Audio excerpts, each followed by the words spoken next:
अगर रामनवमी के दिन आप कुछ वृक्षों को छू कर के चले आते हैं तो मान के चलिए आपके जन्म जन्मांतर की गरीबी, कष्ट, समस्याओं से आपको मुक्ति मिल जाएगी। आपकी जो भी मनोकामना होगी वो अवश्य ही पूरी होगी। दोस्तों, रामनवमी का दिन एक बहुत ही शुभ दिन समझा गया है। रामनवमी इस बार 30 मार्च 2023 दिन गुरुवार को पड़ रही है।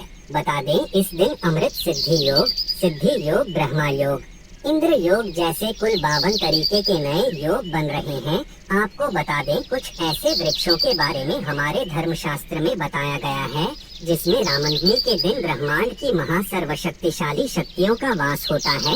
अगर सही मुहूर्त पर इन वृक्षों को आप छू करके चले आते हैं तो मान के चलिए दोस्तों, अगर आप अपने जीवन में किसी भी तरह की परेशानी से परेशान थे, दरिद्रता आपके पीछे पड़ी हुई थी, समस्याओं ने आपको घेर लिया था, इन तरह की परेशानियों से आपको मुक्ति मिल जाएगी। दूसरी तरफ आपकी कैसी भी मनोकामना हो, जैसे अगर आप नौकरी की तैयारी के थक चुके थे, आपकी नौकरी लग जाएगी, आपका बंद पड़ा व्यापार चल पड़ेगा, आपके पास जो धन आना बंद हो गया था धन आना शुरू हो जाएगा। जो आपके पास बेफिजूल खर्ची थी, बेफिजूल खर्ची रुक जाएगी और आपके धन में वृद्धि भी होगी। जिस कार्य को भी आप शुरू करेंगे उस कार्य में आपको सफलता हासिल होगी। ध्यान रखिएगा दोस्तों, जिन वृक्षों के बारे में हम आपको बताने आ रहे हैं, धर्मशास्त्र के हिसाब से ये पावन वृक्ष हैं। मतलब कि सिर्फ इन वृक्षों को छू लेने भर से आपको अपनी हर तरह की समस्याओं से जहां एक तरफ मुक्ति मिलेगी, दूसरी तरफ आपके जीवन में आपकी जो भी होगी वो भगवान श्री राम जी के आशीर्वाद से अवश्य ही पूरी हो जाएगी। देखिए दोस्तों, हमारे धर्मशास्त्र में साफ साफ लिखा हुआ है कि पेड़ पौधे वनस्पति में भगवानों का वास होता है।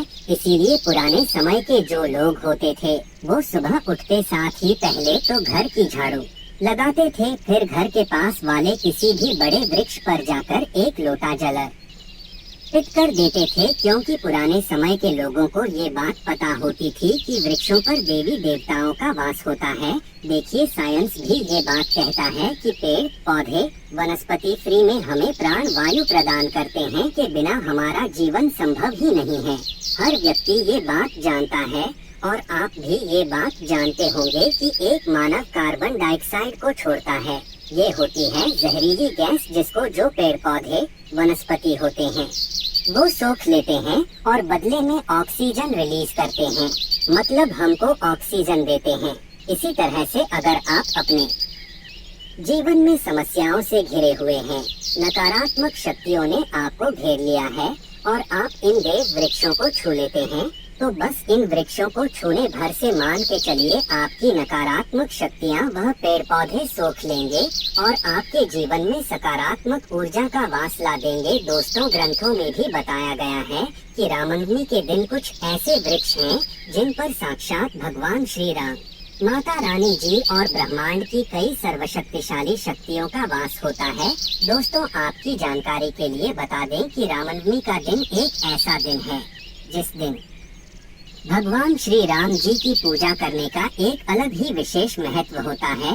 इस दिन माता रानी जी के 90वें स्वरूप सिद्धिदात्री जी की भी पूजा पाठ की जाती है। नवमी का दिन इसलिए भी विशेष हो जाता है क्योंकि भगवान श्री राम, माता सिद्धिदात्री जी की पूजा के साथ इस दिन कन्या पूजन भी होता है। कन्या पूजन के बारे में आपको एक बात बता दे दोस्तों, कहा गया है कि अगर आप नवरात्रि के 9 दिन व्रत रख रहे हैं, पूजा पाठ कर रहे हैं, तो माता रानी जी इससे ज्यादा आपकी कन्या पूजन में खुश होती हैं।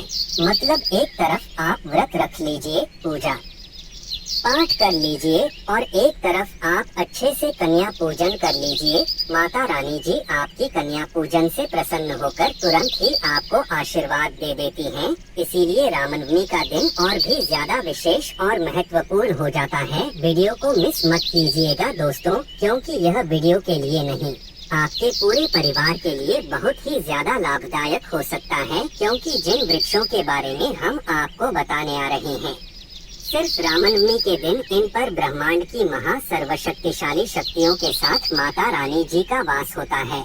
और इन वृक्षों को अगर आपने छू लिया हो, थोड़ी सी पूजा पाठ कर ली, जिसके बारे में इस वीडियो में हम आपको बताने वाले हैं, तो मान के चलिए दोस्तों, आपके जीवन का हर कष्ट हो जाएगा खत्म और आपके जीवन की हर मनोकामना होगी पूरी। इसीलिए अगर आप भी चाहते हैं कि भगवान श्री राम और माता रानी जी के आशीर्वाद से आप अपने जीवन में बहुत ही तरक्की करें, कभी भी आपको अपने जीवन में किसी भी तरह की परेशानी का सामना न करना पड़े, आप जीवन में जिस कार्य को भी शुरू करें उस कार्य में आपको सफलता हासिल हो, तो पूरी सच्ची श्रद्धा और पूरे विश्वास के साथ पहले तो इस वीडियो को लाइक कर दीजिए और कमेंट बॉक्स में लिख दीजिए जय श्री राम, जय माता दी। एक काम कीजिएगा, कमेंट बॉक्स में अपनी राशि डालना मत भूलिएगा, ताकि आपकी राशि के अनुसार हमको कोई भी ऐसा उपाय पता चलता है जिस उपाय से आपको रामनवमी के दिन कोई भी लाभ पहुंच सकता है,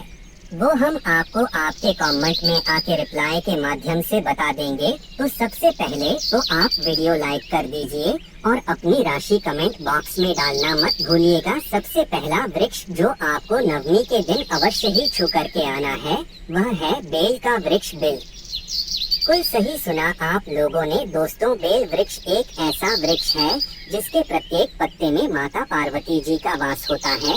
इस वृक्ष में आपको भगवान भोलेनाथ जी का वास मिल जाएगा। बेल वृक्ष की जड़ में भगवान ब्रह्मा जी का वास होता है। कहा जाता है बेल वृक्ष की जड़ में स्वर्ग तक बसता है। तो आपको बस यहाँ करना है दोस्तों, एक लोटा जल ले लीजिए, एक लोटे जल में 2-4 बूंद गंगा जल डाल दीजिए। गंगा जल मार्केट में बड़ी आराम से मिल जाता है।